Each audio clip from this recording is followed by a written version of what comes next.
Hello and welcome to another episode of the Company We Keep podcast. I am your host, Jason Pearl. Super excited for you to be with us today. This podcast is for everyday business owners and entrepreneurs that want to think differently about success and growth and want to achieve better balance in both business and life. Today, you are in for a treat. My guest is Lauren Johnson, a world-renowned mindset and performance coach. In the past, she's worked with some of sports' largest teams and brands. She works directly with professional athletes, and she has her own coaching and consulting agency working with those folks. In today's episode, we dive into everything mindset. Whether you're a professional athlete or a business owner or just somebody getting through the everyday, we have something for you today. Lauren is able to bridge the gap between what sets apart the most elite athletes and what everyday people like you and I are able to do to continue to level up in our lives. I am so excited for you to be introduced to her. So without further ado, here's the episode with Lauren Johnson. Let's get into it. All right. Welcome back to another episode of the Company We Keep podcast. I am super excited for the guest that we have today. We are going to be joined by Lauren Johnson. I think you're absolutely going to love Lauren. She has quite an interesting background, and she has been a mental performance coach and speaker. She works with professional athletes, she works with military personnel, and she works with business professionals, entrepreneurs. Everybody that's looking for high-level success and growth is people that she's looking for as clients. Prior to her starting her own personal brand and her coaching practice, she was the mental performance coach for the New York Yankees. So she's obviously got some interesting stories there. But she is a dynamic person that I have been following for a long time, and I'm really excited to introduce you to her. So Lauren, thank you very much. Welcome. Oh man, thanks so much for having me. When you reached out to me, I was really, really excited to be on this podcast. Well, great. We are super excited to have you. So it's interesting because the name of this podcast is The Company We Keep. So basically it's talking about those that we surround ourselves with to help us level up. And it's really interesting because the way you and I came to know each other is through a mutual connection, Nick Cavuto. Nick is going to be on this season podcast as well. So my audience has heard about him. We'll get to know him as well. But we had met because you were looking to potentially work with him, and then you were looking for a reference. He gave you my name. You called me randomly, I think, on a Tuesday night. We ended up talking for about a half an hour. We really hit it off, and that's how we came to know each other, which is really unique because the world that we live in, if COVID taught us anything, it's that the world is really small. So you're on the West Coast, I'm on the East Coast. Here we are recording online a video podcast, and it's the company you keep is really important. So I love it. So thanks for joining. Oh, I love it. I'm so glad that we got to connect through Nick, and you and I have been now following each other for a while now, and Yep. I love your stuff, and so I'm Cool. just excited, and I think that you're right. I think it says a lot about who you surround yourself with, and I told Nick this the other day. I said, it's impressive that every person he's introduced me to has become like a part of my circle. And so you are no different, Jason. So No, thank you. Thank you. Well, I feel honored. So let's talk about you, because that's what this is about. This podcast is going to be about you. So you're a mindset coach. In layman's terms, can you maybe lay out what that means to somebody that may not be familiar with that term or what you do? Yeah, exactly. That's a great question to ask, because a lot of people will say like, oh, what do you do? And the first thing I start with is I work in sports psychology. And people go, oh, you must be a sports psychologist. And I'm like, no, I know that sounds confusing, but there's two different kinds of degrees that you can get to work in the field. And if you want to be a sports psychologist, to have the IST at the end of your name, that requires a PhD. I don't have my PhD. I have a master's in performance psychology. And a lot of people in the applied world, not everybody, but probably the majority of people in applied sports psychology have a master's degree. And so my master's is in performance psychology. And so it's just a broader term for sports psychology. And the fact that I can work with so many different domains, and we studied just the psychology of high performers and how we can help to develop mental toughness by developing the way that we think and the way that we process things that are either happening to us, things in our lives, things that we're dealing with, in a way that maintains a high level of performance. Because a lot of people think mental toughness is just like, oh, push through it. Like, don't ever talk about your weaknesses or, your struggles. And that's just so not true. It's actually looking them in the face and being able to process them in a way that maintains a high level of performance. And that's what I help my performers do. Yeah, and you throw out. Oftentimes, you'll see someone's title, and you're like, I don't really know exactly what that means, but that's interesting that distinction, because before you started your own coaching practice and your brand, you were the mental performance coach for the Yankees. So that had to be a really interesting type of role. And what did you find is from an experience and like learning moments through that process? Oh, so many. I mean, it's hard to just choose one. When I got into the Yankees, first of all, it was my dream job. So when they called me, I will never forget this. They made fun of me for it for the longest time. When they called me and offered me the job, I said yes before they even told me what my salary was going to be. And they're like, "Do you want to know what you're going to make?" I'm like, "Oh yeah, probably." Right. But I just knew that's where I wanted to be, and completely fell in love with it. And when I got there, man, one of the first things that just kind of like hit me in the face was there's so much you don't know. And I think that in any area of our lives, especially the more we learn how much we don't know. And so it was a huge growth experience for me in so many ways, not just learning who I was and the kind of practitioner I was becoming, but also learning about the culture of teams. And yeah, I'd worked with some teams before, but working with an entire organization, the support staff, working on a team myself before I was by myself. So there was a lot of things that I learned and I gained from that has made me a better version of myself. It's interesting because you pointed out that maybe, you were maybe a little awestruck almost when you walk in the door. There's things that you didn't know. And I think a lot of times, again, whether it's an athlete or whether it's an entrepreneur like myself, you think you have to have it all figured out before you walk through the door or before you start the business, right? Or before you take the leap. You have to have every box checked off. And that's not true, is it?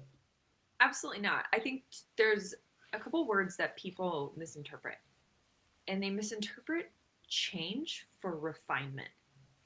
And they think, oh, well, I have to change. I have to be this person. I have to become this. But sometimes we don't need to change who we are. We just learn to refine ourselves. And so when I look at jumping into a new situation, when I look at, starting my own company and all that stuff, I prefer the path to jump in and refine as I go. Because I think it takes bravery to suck at something new. And I know, like most recently, and for like people listening that don't know this, my contract with the Yankees, I decided not to re-sign after February of this year, so I had to jump into my own company. And I'm sorry, I shouldn't say have to. I got to. Chose it to. was a privilege. I was excited for it. It was a choice. So for me, I was so excited to jump into this new business of mine, and it's so easy to jump into something and compare your day one to someone else's day 500. But you can't have the experience of 500 days without beginning with your first. And so for me, I looked at it as this is my day one. And I know with every day as I go, I'm going to refine and develop. And so often we wait so long to start because we're so afraid of the beginning. We're so afraid of failing. But failing is a form of progress. And so for me, every time that I fail or I make a mistake, that's an opportunity for me to learn something and reapply it to become a better version of me. Because if you're constantly making the same mistake, then you're not learning. But if you're never making new mistakes, you're not trying. So for me, that's a big part of growth, and one that I'm going through right now. Absolutely. And that was one of the things that struck me when you and I spoke on the phone when we first met, the first conversation we had, because you were kind of explaining how you're making this transition. And you were just like, no matter what, though, I'm going to do this. I'm going to kill it. Like you were so motivated and you had already convinced yourself that you were going to succeed. You just didn't know exactly what step 100 or step 1000 was going to look like. You were just continuing to put one foot in front of the other, which translates to whatever you do. I've often said that when I started my consulting business, it's like I'm getting an MBA that I'm not paying for, because I'm working with different clients and I'm seeing different situations, and you can only learn so much out of a book, or you can only learn so much in a classroom. You just have to live life, and those experiences really shape you, and they educate you, and they teach you where to go and where to avoid, and all that type of stuff. So that's great. That's great. So when you're talking about your history, the last 5 to 10 years, obviously you've had some different roles, and now you're working for yourself. When you were going to school, did you always have a plan to do what you're doing today, or how has the last decade or so shaped where you are today? I never thought I'd be where I am sitting right now. So when I was in college, I knew I wanted to work in sports initially because I grew up playing sports. I grew up playing soccer since I was 5 years old and played all through college. And it was my senior year of college, and third game in, I received my fifth concussion. And my neurologist told me that if I wanted to remember my name by the age of 40, that it's probably not safe to play anymore, because the damage from some of the previous ones were pretty bad. And it was a hard reality because my identity as a soccer player was kind of stripped away from me.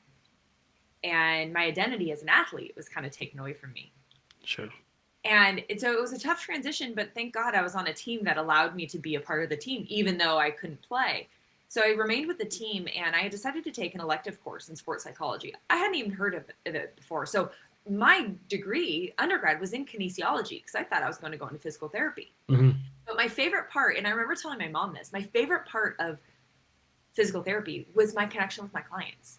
Because a lot of them were coming to me because they were they had setbacks, they had injuries, they were struggling, feeling like they're behind. And I felt like I really connected with that. And I thought, man, what if I could have a job that was just that? And then I stumbled into sports psychology. And I remember being in that class and just my eyes were wide open, because everything I learned, every story I heard, it was like I was looking in the mirror. I related so much to the material because I was the athlete that needed it. I was the one who constantly got in my own way, who limited myself, who when I fell down, I would just like beat myself into the ground more. Like we all know what that feels like. And I thought to myself, what kind of athlete would I have been if I would have known these things? And then I thought, how many athletes can I help now that I do? And what kind of person can I become now that I know these things? And so that's kind of what started this journey for me. And I ended up going on to get my master's degree in performance psychology. And right at the end, right when I graduated, I had 2 job offers, which is like a grad student's dream. You're like, yes, this is amazing. Right. And so I took my time to choose and chose one and turned down the other. The only catch with the one I chose was that it was going to take about 6 months to get placed, at the location that they were going to send you to. And it was very normal for this position. So I thought, okay, that's fine. 6 months goes by and I don't hear anything.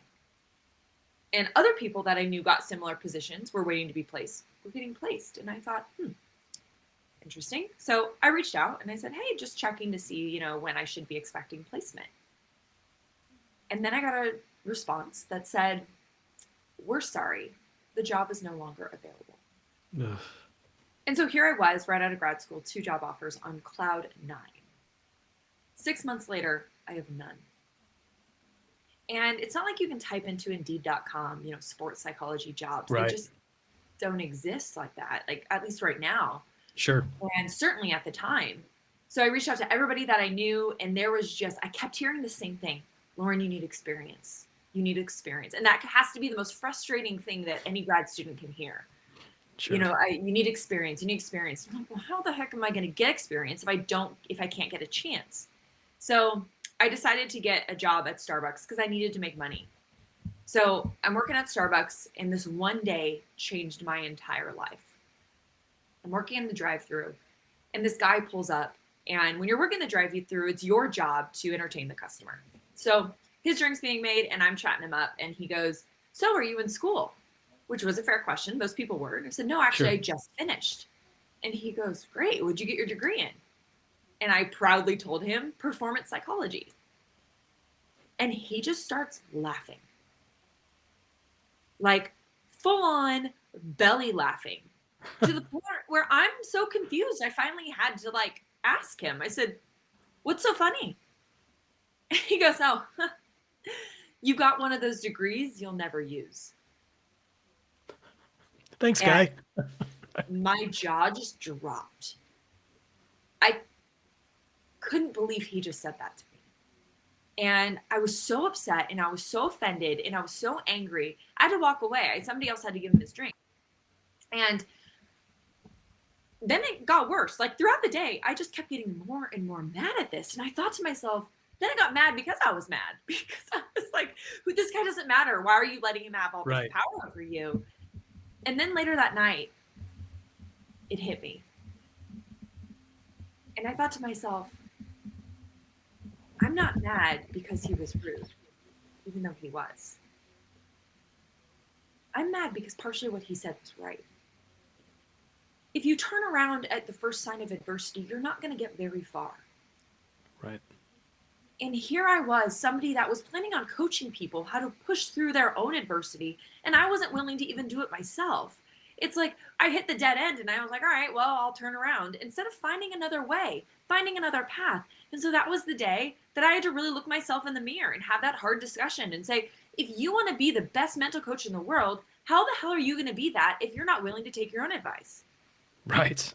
So Right. that was the day I Googled how to start your own consulting company. And I started my own consulting company, not knowing a dang thing about it. And I cold called a bunch of people and emailed probably 10 people a day and got a lot of no's, a lot of people that didn't even respond. And every once in a while, I got a yes.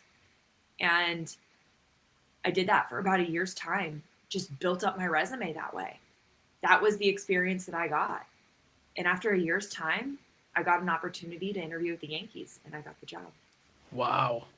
Well, see, I did not know that about your history, where you basically just hustled and grinded to get a client here and a client there to build a portfolio to then become, the mental performance coach for one of the biggest brands in sports, right? If not the biggest. That's amazing because it just shows that if there's an obstacle, I tell my kids this, if there's an obstacle, you can either stop, you can go around it on each side, you can go through it, or you can go over it. But if you stop, that's the end of the road, right? Like that obstacle has beat you. It won because you stopped. And that is something that you did not do, which is amazing. What a great story. And Yeah, it's so relevant. There are so many kids coming out of school that have just spent tons of money on a degree.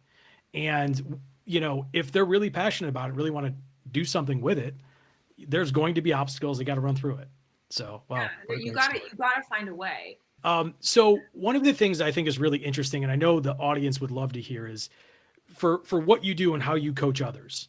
What is maybe one or two daily habits that you personally do in your life, in Lauren's life, that you feel could translate to anyone else's life that's listening today that could help them out? Yeah. So actually two things. One is I like the way that you start your day. It primes the rest of it. So for me, I actually start with a routine at the end of the night. So the night before, what I do is I write out, there's two sections I write. And the first one is I schedule. So I schedule all meetings that I have. Then I have a list of my most important tasks. And that's where I write out the things I want to get done. And I put timestamps next to them on how long I think it should take me. And then I organize them in order of priority. And so I won't do number 2 until I finish number 1. And I'll go down that through the list that way. So what it does is by the time I wake up, I already have what I'm going to do. If I wait to the morning, it's something that it's almost my brain doesn't stop. It keeps thinking about the things I need to get done. So that night before really has been a game changer for me, because when I wake up, I do my other routine, which is my morning routine, which is I read every morning, I meditate, and I have my coffee and I journal. And so those things are things that help. Those are investments in myself. And so that helps me. And then I'm off to the races with the rest of my stuff for the rest of the day. So that's something that I do every day. And It's actually super interesting. I was at a coffee shop yesterday, and I ended up meeting this really impressive guy who works in Premier League soccer. Okay. And he said one of the things that he does is it's called CRIPE. And he said if you like spell it out, C stands for career, R stands for relationships, I stands for intellectual, P stands for personal development, and E stands for emotions. And so he said he looks at that, and every day, or I'm sorry, P stands for physical, not personal development, but you could say personal development too, Sure. like physical working out. And so what he does is during his day, he makes sure he touches every one of those points. Something to help develop him in his career, develop a relationship, develop his intellectual, develop his physical body, and then develop like himself emotionally or spiritually. And it's something I'm now adding to my everyday, but I love something it. that's super interesting when you said that. It's something I just now added recently because I just talked to him about this yesterday, but something I will definitely report back on. Yeah, I love it. I find that there's two changes that I made in my life when I knew I needed to kind of get to the next level. Mm-hmm. One of which was a nighttime habit, which was putting the phones down, right? And going to bed at an appropriate time and getting the amount of rest and getting up early enough to be able to make time for the reading, right? Right. Things of that nature. Most of my listeners know, like, I'm a very spiritual person. I'm a Christian, so like I start with the Bible in the morning, and that's something that really helps me. It helps level set my day. And I used to say I can't do it because I don't have enough time in the day. I've got two kids, I've got a business, I've got a wife, I've got all these responsibilities. But you're just choosing what you want to leave out, right? So if you build those habits, I love what you said. It's not what happens in the morning. You're setting your day up the night before, right? So you're setting it up so you can't avoid the thing you want to do in the morning because you've already set it up to happen. So Yeah, it's I kind love of like that. momentum building. And the Mhm. things that are in motion tend to stay in motion. And so I start my day in motion. I start my day doing the things that I know sets me up for success. So as we continue with this, so the next question I have for you is around, and you kind of just touched on it, but what fills your cup? So you talk about you're pouring out to a lot of people on a daily basis. What fills Lauren's cup? What do you do, and who do you surround yourself with that makes you the person you are? Oh, such a good question. I really like this question. Um, it kind of reminds me of like Formula One drivers. So in Formula One, there's something that everybody does, and they all pit stop. And it's interesting because a lot of times when they pit stop, it's not because they've blown a tire or there's like a really bad issue with their car. It's a preventative measure to make sure they can perform longer and perform long term. And the indicators that tell them they need to pit stop are things like tire pressure, fuel level, etc. Right. And so for me, the things that my indicators that tell me it's time to pit stop are when I am not fully engaged, when I am constantly distracted, because I know for myself, I'm pretty good at remaining present, or at least having a technique to bring myself back to the present when I become distracted. When I struggle to do that, that's an indicator that I need to pit stop. I need to refuel. When I start to feel insanely overwhelmed, maybe I've overbooked myself, maybe I underestimated how long something would take. That's another time where I tell myself I need to pit stop. And a third one is when I haven't spent enough time with my family. And for me, that's really important because I didn't have it for a long time. When I was with the Yankees, I mean, it's a very demanding position.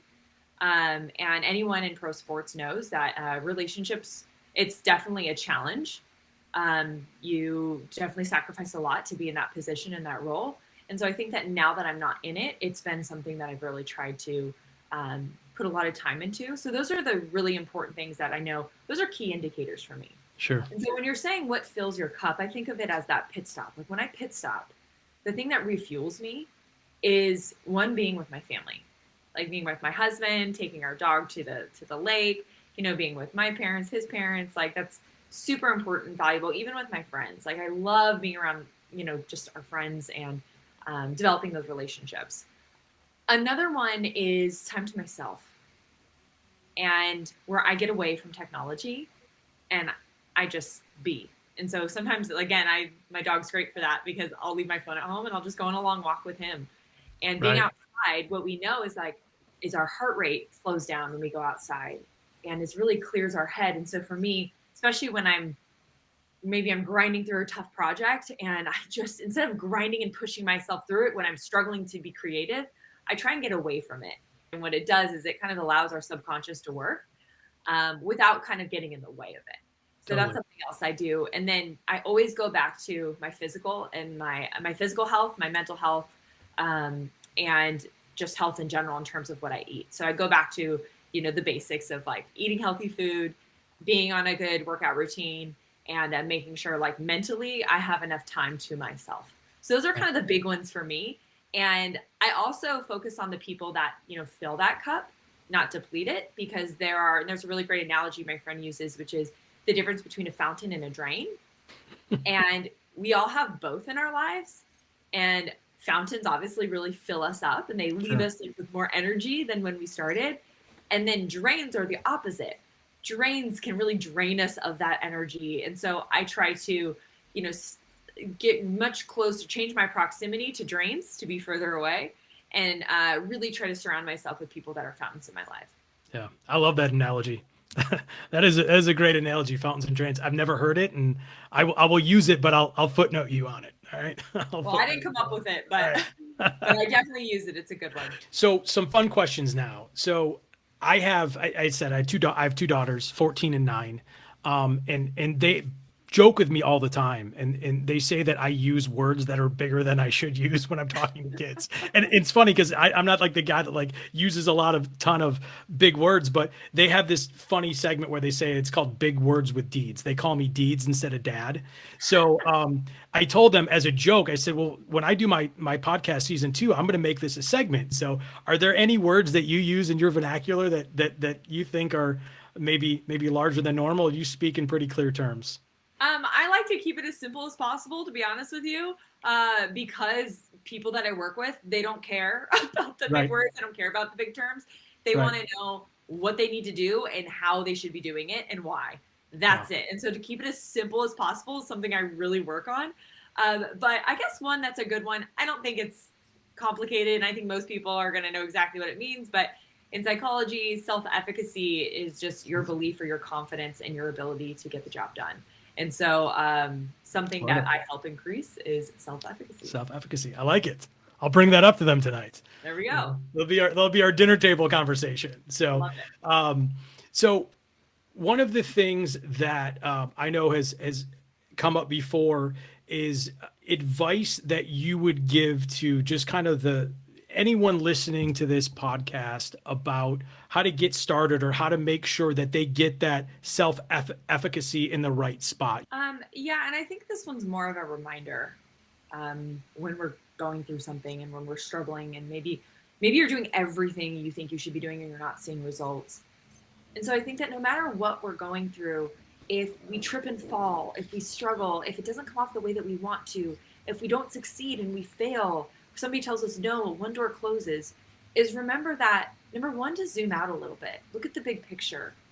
But number two, remember that growth is an evolutionary process, not a revolutionary event. Love that. Love that. You were dropping some nuggets today. I love that. So another fun question. So when you do a podcast and people listen on Spotify gives you the ability to see the type of music that the people that are listening to your podcast are actually listening to outside of your podcast. So knowing that we're going to be tagging you in social posts and we're going to be putting this out in the universe, do you have any guesses of the people that follow you, the type of music that they're going to listen to, or an artist or two that you think will show up? Oh, okay. There's a couple. I have like a couple wide ranges. So I like almost all music. I like 80s and 90s rap and hip hop. Sure. And then I also like James Taylor. Okay. And James Taylor is like my creative music. It gets my Sure. creative flowing. And then I also I love country.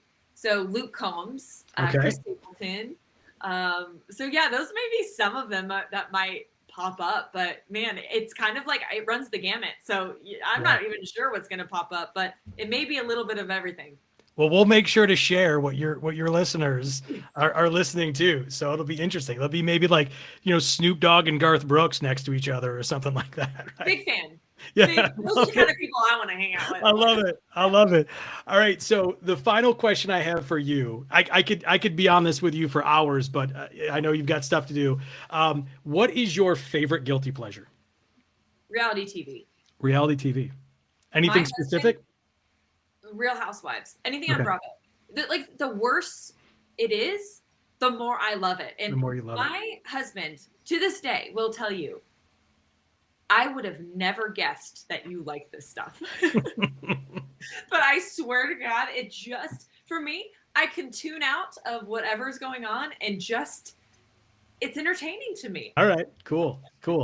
Any questions for me or anything we didn't cover that you want to make sure we touch on? I have a fun question for you. Okay. This was asked to me on a podcast and it totally took me back. I was like, fascinating. What a cool question. Do you believe in aliens?